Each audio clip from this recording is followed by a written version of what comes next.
আজি বহু দিনৰ পৰাই কিছুমান দৃশ্যই মোৰ মানসপটত ক্ৰিয়া কৰি আছে। তাৰে কিছুমান স্বচ্ছ আৰু কিছুমান বৰ ধুৱলি কুঁৱলী। সেই অস্বচ্ছ দৃশ্যবোৰে যেন মোৰ হাতৰ পৰশত প্ৰাণ পাই উঠিব বিচাৰিছে।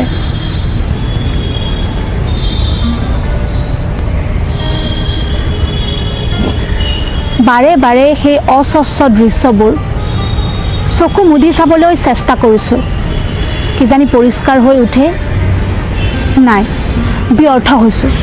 নিজৰ ওচৰত নিজে লাজ পাবলগীয়াকৈ ব্যৰ্থ হৈছোঁ।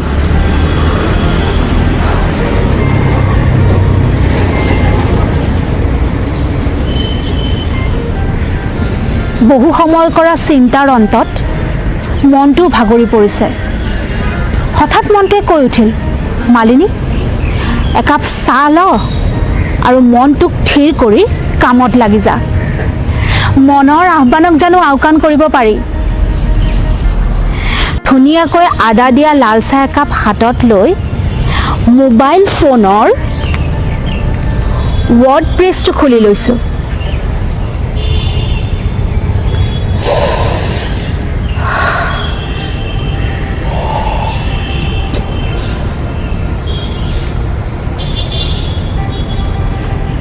এটি দীঘল উশাহ লৈ চাহৰ কাপটোত চুমুক মাৰি মালিনীয়ে লিখি গ'ল এটা প্ৰেমৰ গল্প।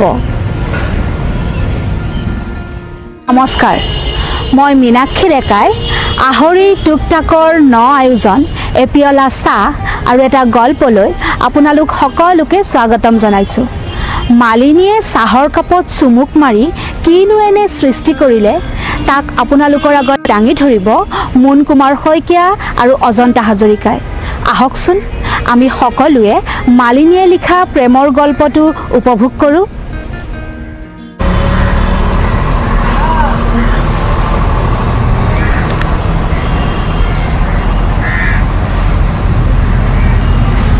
ৰবিবাৰটো যে কিয় ইমান সোনকালে শেষ হয় একেবাৰে বুজি নাপাওঁ।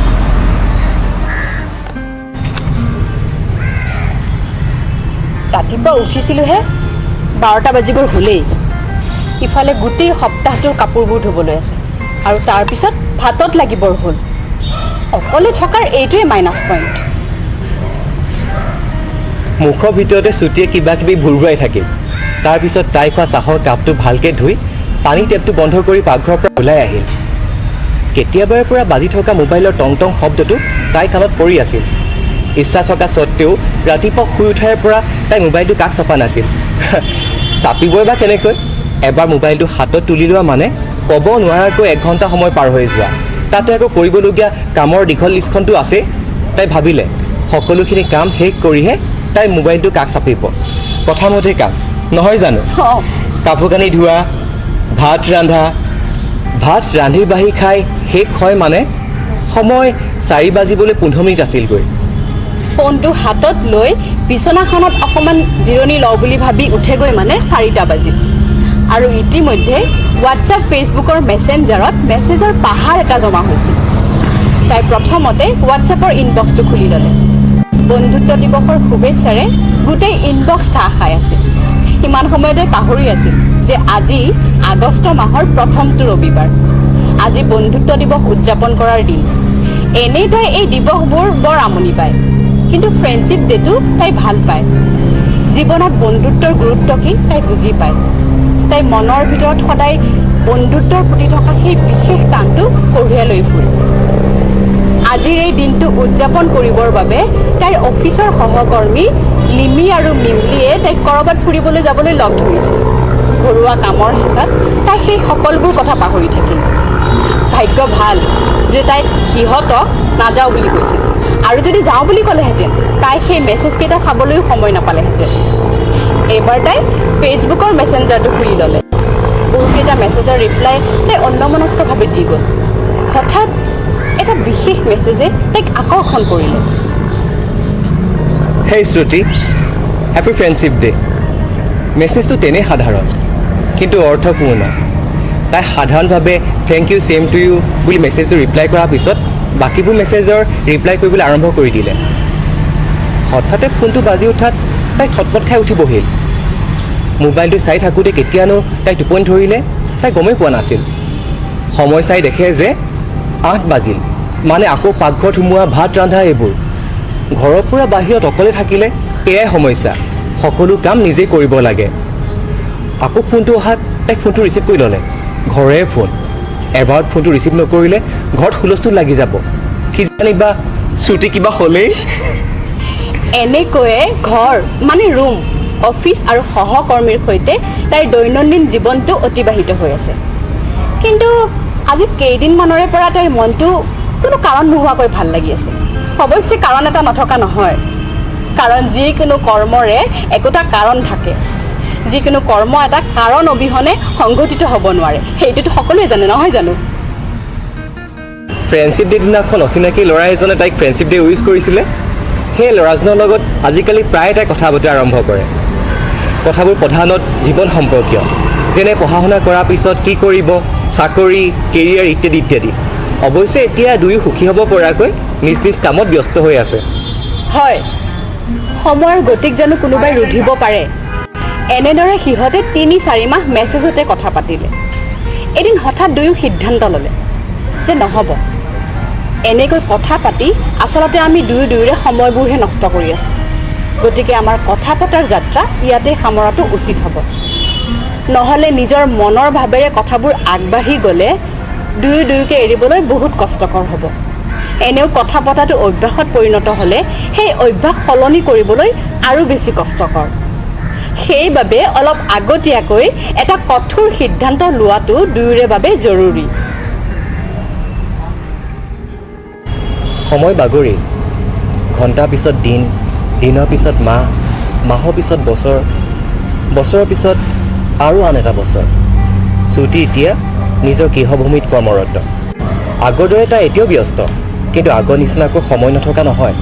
ঘৰতে যিহেতু আছে, গতিকে ভাত পানী ৰন্ধা বঢ়া কৰাৰ তাই চিন্তা নাই, ধুনীয়াকৈ অফিচ যাব পাৰে। আন দিনাতকৈ তাই আজি সোনকালে অফিচ গৈ পালে। তেতিয়ালৈকে অফিচত বাকী মানুহবোৰ অহাই নাছিল। অফিচৰ নিজৰ চকীখনত তাই আৰামত বহি লৈ মোবাইলটো উলিয়াই ল'লে।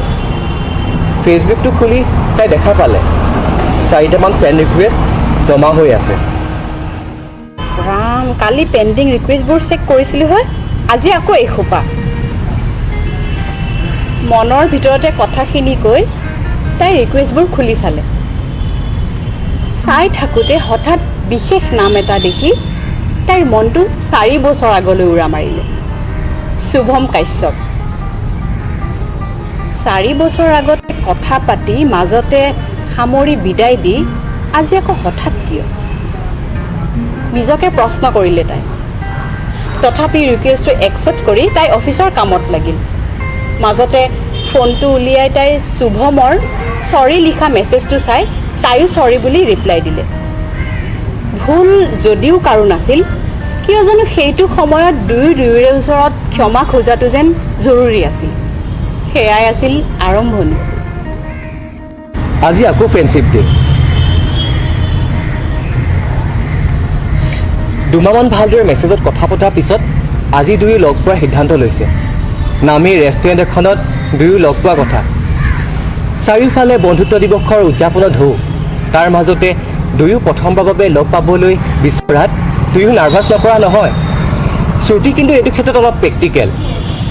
যথা সময়ত দুয়ো আহি নিৰ্দিষ্ট ৰেষ্টুৰেণ্টখনত উপস্থিত হ'লহি। হাই হেল্ল' লৈ সকলো ঠিকেই আছিল। যেতিয়া সময় লাহে লাহে বাঢ়িবলৈ ধৰিলে, তেতিয়া সিহঁতৰ যেন কথাই নাই। যেন পৰীক্ষা হলত প্ৰশ্ন উত্তৰ নাজানি যেনেকুৱা অৱস্থা হয়, ঠিক তেনেকুৱা অৱস্থা। আচলতে ফোনত বহুত কথা খুলি পাতিব পৰা মানুহে চকুৰ সন্মুখত যেতিয়া উপস্থিত হয়, তেতিয়া যেন কথাবোৰ বৰফৰ দৰে গোট মাৰে। তেনেকৈ থাকিয়ে শ্ৰুতিয়ে খোৱাৰ বাবে অৰ্ডাৰ দিলে। প্ৰথমতে তাই অৰ্ডাৰ দিয়াৰ কথা ভবা নাছিল, কিন্তু ৱেটাৰজনে বাৰে বাৰে আহি ভুমুকি মাৰি থকাত তাইয়ে আগভাগ ল'বলৈ বাধ্য হ'ল। এনেও ল'ৰাবোৰ খোৱা বস্তুৰ অৰ্ডাৰ দিয়াত বৰ এটা ভাল নহয়। তাতে আকৌ শুভমে তাইক লগ কৰিবলৈ আহি যিটোহে অৱস্থা, যেন সিহে এগৰাকী ছোৱালী, তাকো লাজকুৰীয়া। অৰ্ডাৰ দিয়া অনুসৰি যথা সময়ত 2খন চিকেন চিজ পিজ্জা আহি হাজিৰ হ'ল। তেতিয়ালৈকে কিন্তু সিহঁতৰ মাজত কথা বতৰা হৈ নুঠিল। ইফালে ওচৰৰ টেবুলবোৰত সকলোবোৰ মানুহ কথা পতাত ব্যস্ত, আনফালে সিহঁত দুয়োজনে একেবাৰে নীৰৱ। এইবাৰ আহিল খোৱা পাল। পিছে শুভমে বোলে নাখায়, তাৰ হেনো তালু পুৰি আছে। কথাটো শুনাৰ লগে লগে শ্ৰুতি হাঁহি ৰখাব নোৱাৰিলে। কিন্তু প্ৰথমবাৰতে ইমান হহাটো ভাল নহয় বুলি তাই নিজকে কণ্ট্ৰল কৰিলে। কি মানুহ ভাই, একো নাখাওঁতে তালু পুৰিলে। এনেকৈ 1.5 ঘণ্টামান কথা পতাৰ পিছত সি ৰেষ্টুৰেণ্টখনৰ পৰা ওলাই আহি মেইন ৰোড পালে। তেতিয়া শ্ৰুতিয়ে শুভমক সুধি পেলালে, তুমি বাইক অনা নাই? নাই, কিয়? হেলমেট পিন্ধিলে মোৰ চুলিখিনি বেয়া হৈ যাব যে, সেইটো কাৰণে মই টেক্সিতে আহিছোঁ। এইবাৰৰ উত্তৰটো শুনি শ্ৰুতিয়ে তাইৰ হাঁহিটো কোনো পধ্যেই ৰখাব নোৱাৰিলে আৰু সজোৰে হাঁহি দিলে। তাইৰ হাঁহিটো ৰখাবলৈ নাপাওঁতেই শুভমে কৈ পেলালে,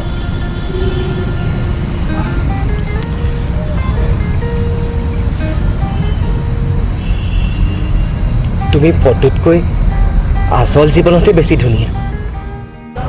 এইষাৰ কথা শুনি শ্ৰুতিৰ হাঁহিৰ খাম কাটিল। ইমান সময়ে আবুল তাবুল কথা কৈ থকা ল'ৰাজনে সেইষাৰ কথা ক'বলৈ ইমান সাহস ক'ত পালে? হঠাৎ যেন সময়বোৰ ৰৈ গৈছিল। ইমান হুলস্থুলীয়া জিএছ ৰোডটো খন্তেকতে যেন নিজাম পৰি গৈছিল।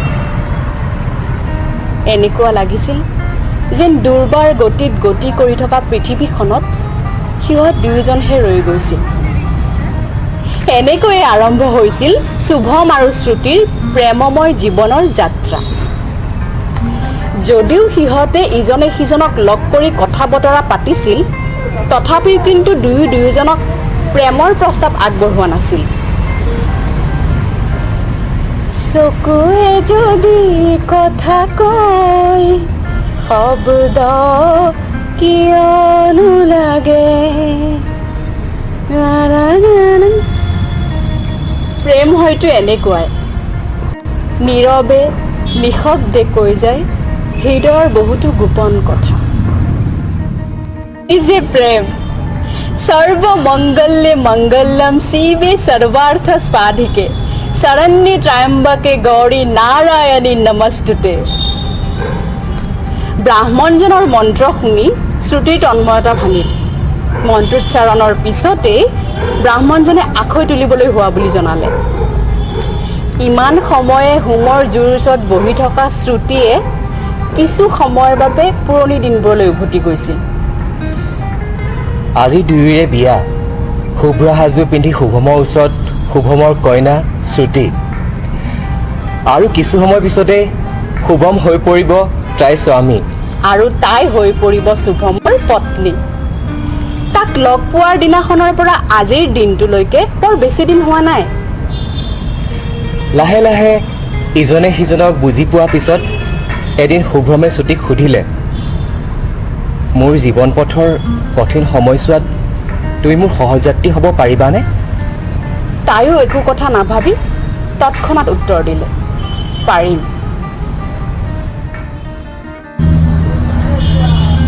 তাৰ পিছত আৰু বেছি পলম নকৰি দুয়োৰে ঘৰৰ মানুহৰ আগত কথাটো জনোৱাৰ পিছত দুয়ো ঘৰৰ মানুহৰ সৰ্বসন্মতি মতে সিহঁতৰ বিয়াৰ দিনটো ধাৰ্য কৰে। আৰু আজি শুভমৰ জীৱন যাত্ৰা সংগিনী হিচাপে শ্ৰুতি এয়া প্ৰথম খোজ। ব্ৰাহ্মণজনৰ কথা মতে পানৰ ওপৰত থকা সৰু শিলটোৰ ওপৰত ভৰিখন থৈ তাই সৰুৰে পৰা ডাঙৰ হোৱা ঘৰখনৰ লগত গোত্ৰ ছিঙি পেলোৱাৰ লগে লগে তাই হৈ পৰিল শুভমৰ অৰ্ধাংগিনী, শুভমৰ জীৱন যাত্ৰাৰ সহযাত্ৰী। এনেদৰে প্ৰেমবোৰ বৈ আহে নীৰৱে নিজানে, বৈ যায় নিৰন্তৰ গতিৰে। এপিয়লা চাহ আৰু এটা গল্প অনুষ্ঠানৰ প্ৰথমটো গল্প শুনি আপোনালোকে কেনেকুৱা পালে আমাক জনাবলৈ নাপাহৰিব। এনেধৰণৰ নতুন নতুন কাহিনীৰে আমাৰ এই যাত্ৰা অব্যাহত থাকিব। আশা কৰোঁ আপোনালোকে আমাৰ এই যাত্ৰাৰ সহযাত্ৰী হ'ব। ধন্যবাদ।